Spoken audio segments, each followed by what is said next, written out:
step back in time to the golden age of flying. Spacious seats, gourmet meals, and stylish passengers define the 1950s and 1960s. Discover the glamour and surprising downsides of this unforgettable era.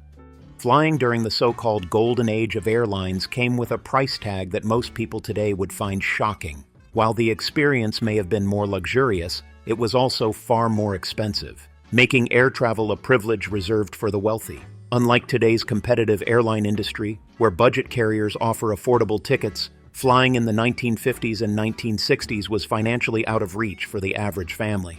To put this into perspective, consider a round-trip ticket from Chicago to Phoenix in 1955. According to a TWA brochure from that era, the fare was listed at $138. While that might sound like a steal, adjusting for inflation reveals a different story. In today's money, that ticket would cost approximately $1,200.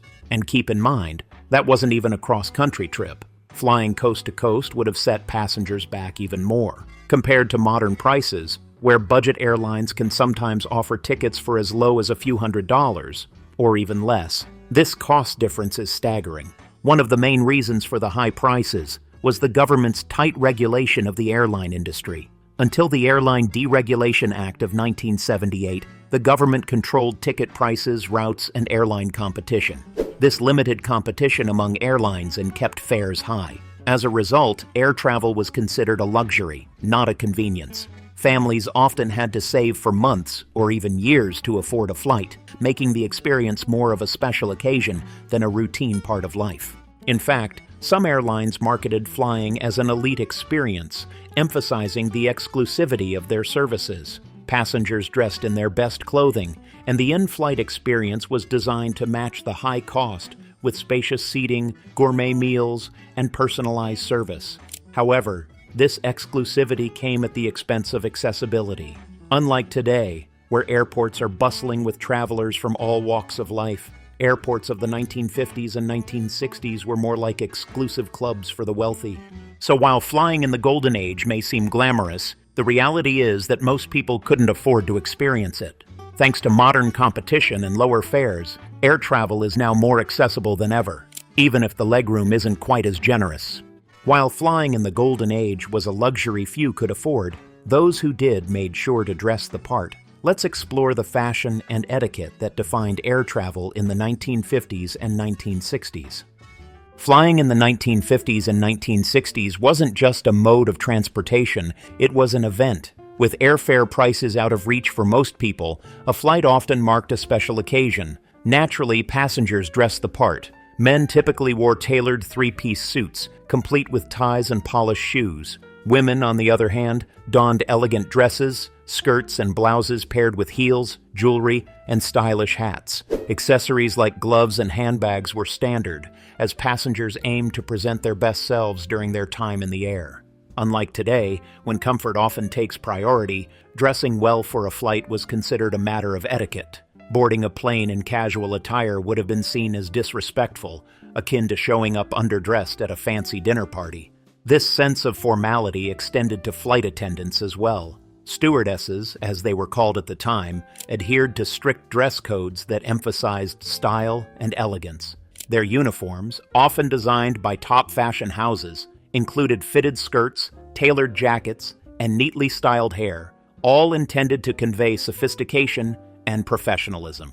The expectation to dress formally wasn't just about appearances, it reflected the cultural values of the time. Air travel was a luxury experience, and dressing up was part of the overall ambiance. However, this focus on fashion had its drawbacks.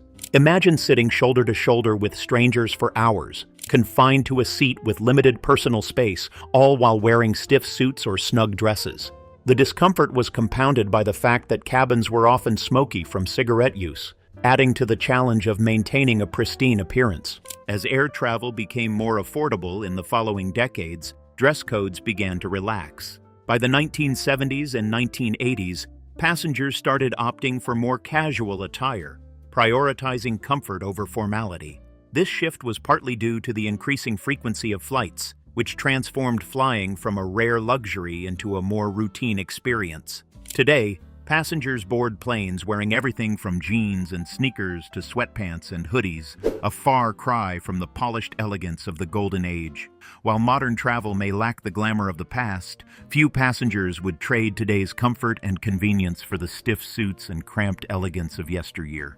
While modern travel may lack the glamour of the past, few would trade today's comfort for the stiff suits of yesteryear. But beyond fashion, airports offered a world of minimal security and unmatched convenience. Air travel in the 1950s and 1960s wasn't just more glamorous, it was also far more convenient. Compared to today's strict security measures, flying during this era was a much simpler process. Passengers could arrive at the airport just 20 to 30 minutes before their flight, with no need to worry about long lines, invasive body scans, or removing their shoes. Security checkpoints, as we know them today, didn't exist. There were no metal detectors or X-ray machines, and identification wasn't required to board a plane. In fact, you could purchase a ticket with cash and walk directly to the gate without anyone questioning your identity. This lack of regulation extended beyond passengers as well. Friends and family could accompany travelers all the way to the boarding gate, often waiting with them until the moment they stepped onto the plane. Farewells happened right at the aircraft door, creating a more personal and intimate experience. The atmosphere in airports was more relaxed, resembling a bustling train station rather than the high-security hubs we know today. However, this convenience came with serious risks. With little to no screening procedures, it was relatively easy for individuals to smuggle dangerous items onto planes. This security gap led to a wave of hijackings during the late 1960s and early 1970s. Between 1968 and 1972 alone, there were 130 hijackings of U.S. airplanes, an average of one every few weeks. Some hijackers sought to divert planes to Cuba, while others had more violent intentions. The lack of preventative measures meant that flight crews and passengers were left vulnerable, turning what should have been a routine flight into a life-threatening ordeal. The increasing number of hijackings eventually forced the government to take action. In 1973, the Federal Aviation Administration, FAA, introduced the first mandatory passenger screenings in the United States. Metal detectors became standard, and passengers were required to walk through security checkpoints before boarding. Over the following decades, these measures became increasingly stringent, especially after the events of September 11, 2001.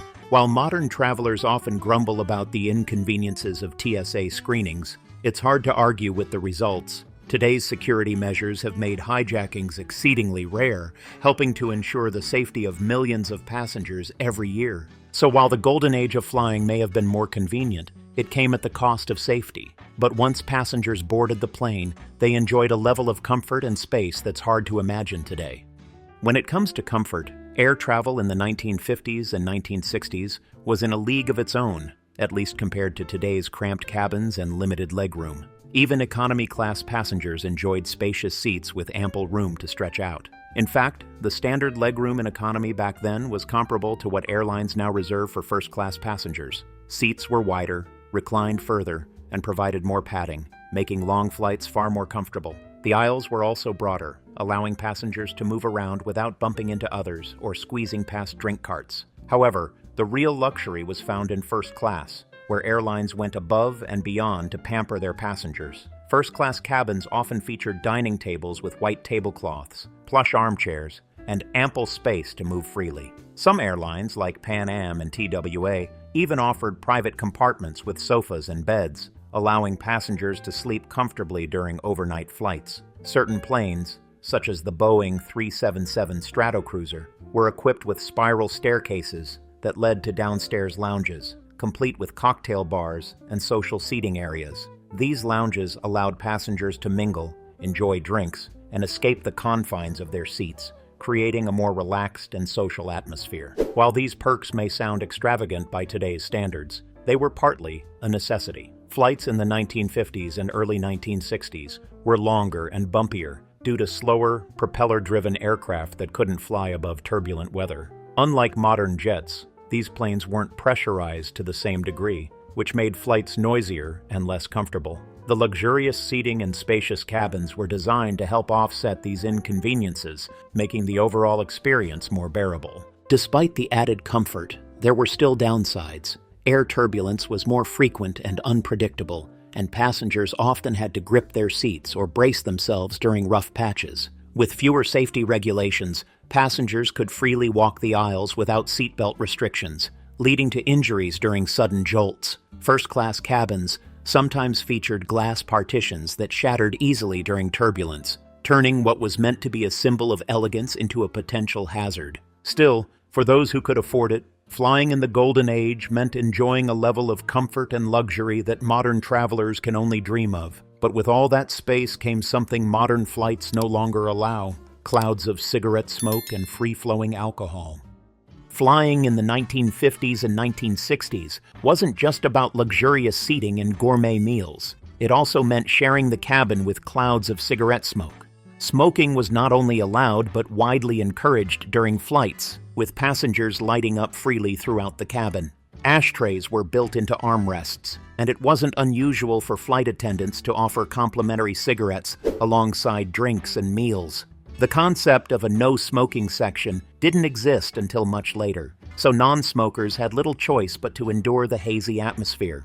For many passengers, smoking was simply a normal part of air travel, though it certainly contributed to the stuffy and sometimes uncomfortable cabin environment. Alongside cigarettes, alcohol flowed freely in the skies. Airlines often offered complimentary drinks, even in economy class, as a way to help passengers relax during long and sometimes turbulent flights. Passengers could enjoy cocktails, wine, or champagne served in real glassware, adding to the sense of sophistication.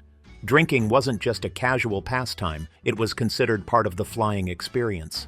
Many airlines promoted their drink selections in advertisements, using alcohol as a selling point to attract passengers looking for a more enjoyable flight. With no smartphones, in-flight movies, or Wi-Fi, passengers had limited options for passing the time. Reading, chatting with fellow passengers, or gazing out the window were common ways to stay occupied. Airlines also encouraged passengers to write postcards during the flight, often providing complimentary cards and pens as a form of entertainment. It wasn't unusual for passengers to sip cocktails while jotting down notes to loved ones, creating a social and somewhat nostalgic atmosphere. However, this combination of smoking and drinking wasn't always pleasant. The confined space of an airplane cabin meant that cigarette smoke lingered in the air, sometimes causing discomfort for non-smokers. The effects of alcohol, combined with the lower oxygen levels in unpressurized cabins, also hit harder, leaving some passengers more intoxicated than expected. Combined with the turbulence of older aircraft, this sometimes led to rowdy behavior or motion sickness, making the flight less enjoyable for everyone on board. While smoking is now banned on all commercial flights and complimentary alcohol is limited to first class, the golden age of flying left a lasting impression, both for its indulgent perks and its smoky, sometimes chaotic atmosphere. One of the most iconic aspects of air travel during the 1950s and 1960s was the dining experience. Unlike today's flights where passengers are often limited to small bags of pretzels and plastic cups of soda, airlines of the Golden Age prided themselves on serving gourmet meals, even in economy class. Passengers could expect multi-course meals that rivaled those found in upscale restaurants, complete with real china, silverware, and linen napkins. The menu options were surprisingly lavish, especially by modern standards. Economy class passengers were often treated to dishes such as lobster, roast beef, and prime rib, accompanied by freshly baked bread and seasonal vegetables. Desserts included decadent cakes, pastries, and fruit platters. The quality of food was a point of pride for airlines, which sought to distinguish themselves by offering superior dining experiences. Even the presentation was carefully curated. Meals were plated elegantly, and flight attendants served them with the care and attention of fine dining waitstaff. Alcoholic beverages were also a standard part of the service, often provided at no extra charge. Passengers could enjoy glasses of champagne, brandy, or cocktails mixed to order. Wine was served with meals, enhancing the sense of luxury and sophistication. Unlike today's small plastic cups, drinks were poured into real glassware, adding to the overall elegance of the experience. For many passengers, sipping champagne at 30,000 feet became a highlight of the flight.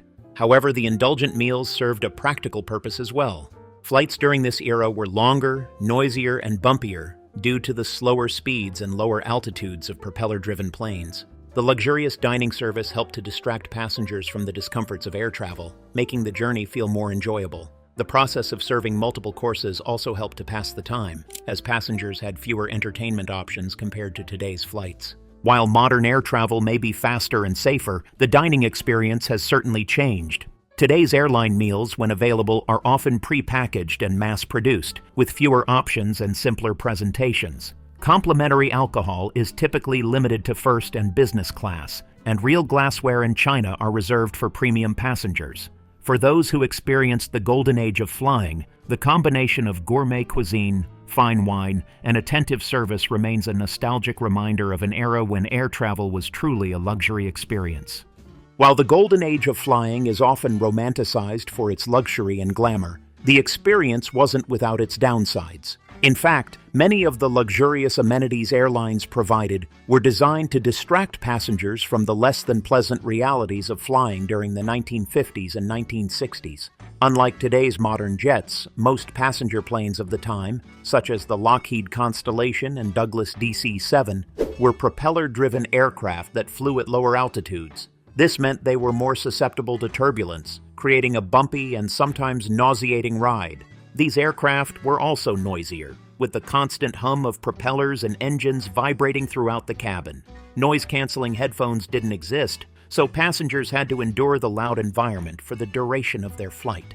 Additionally, early passenger planes lacked the advanced pressurization systems found in today's aircraft. Lower cabin pressure could cause headaches, ear discomfort, and fatigue, making long flights physically taxing. Turbulence was a common and unpredictable occurrence, often jolting passengers and causing drinks and meals to spill. Safety regulations were more relaxed, and passengers were free to move about the cabin without seatbelt restrictions, increasing the risk of injury during sudden bumps. The aircraft interiors, designed to feel like upscale lounges, sometimes posed additional hazards.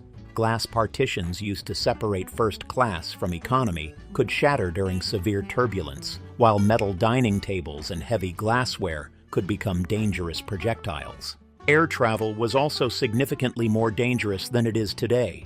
Advances in aviation technology and stricter safety regulations have made modern flying one of the safest modes of transportation. In the 1950s, however, passengers were over 4 times more likely to be involved in a fatal accident compared to today. Mechanical failures, pilot errors, and limited navigation tools contributed to a higher risk of crashes. To compensate for these discomforts and risks, airlines focused on creating an atmosphere of luxury and sophistication. Spacious seating, gourmet meals, complimentary alcohol, and attentive service were all designed to make passengers feel more comfortable, and perhaps a little less aware of the turbulence and engine noise around them. Ultimately, while the golden age of flying offered a more glamorous experience, it came with challenges that modern travelers would likely be unwilling to endure. The role of flight attendants during the 1950s and 1960s was far different from what it is today.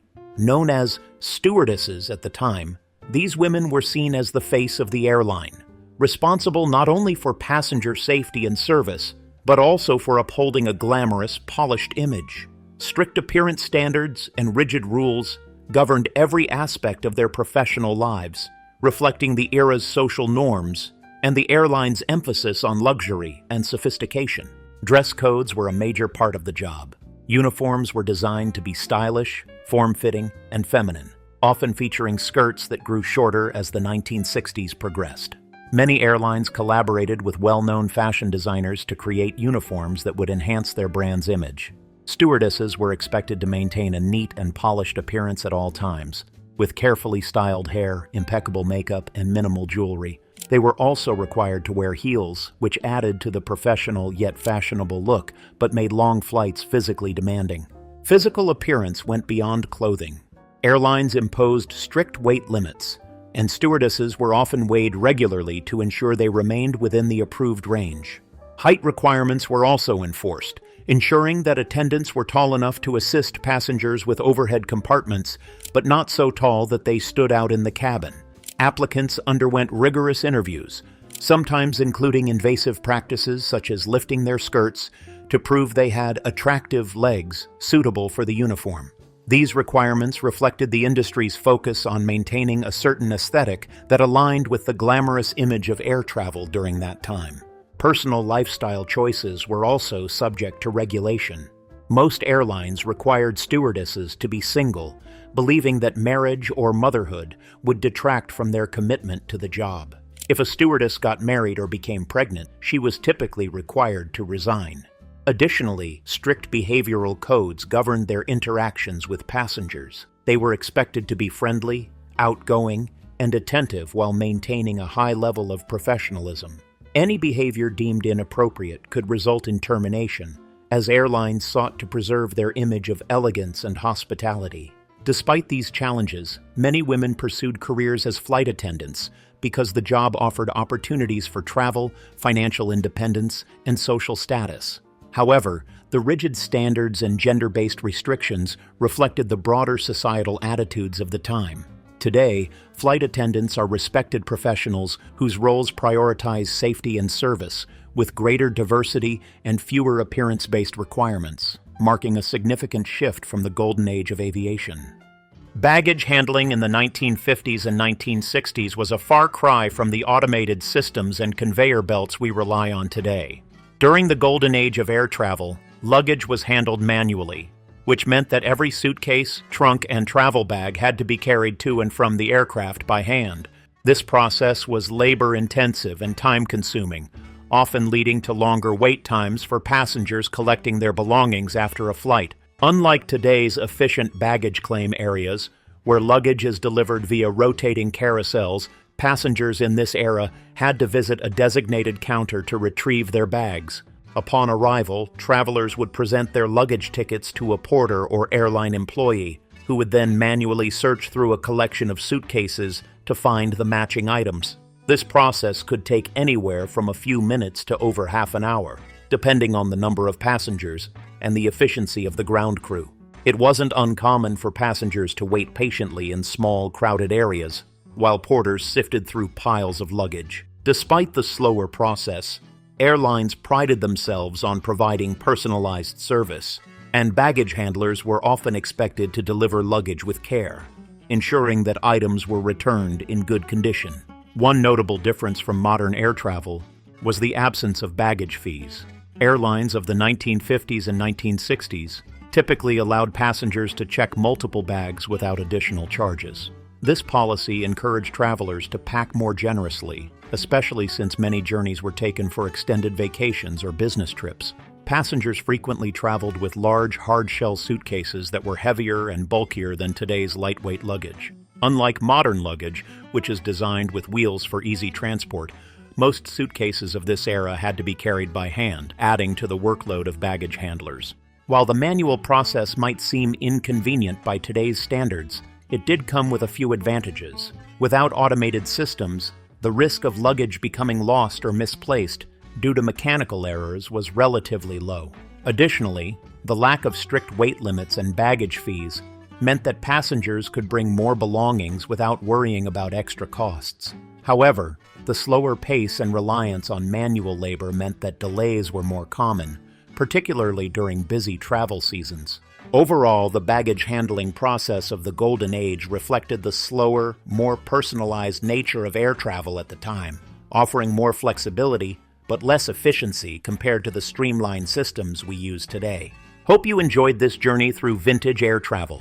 Would you trade modern flights for past luxuries? Share in the comments and subscribe for more nostalgic trips through history.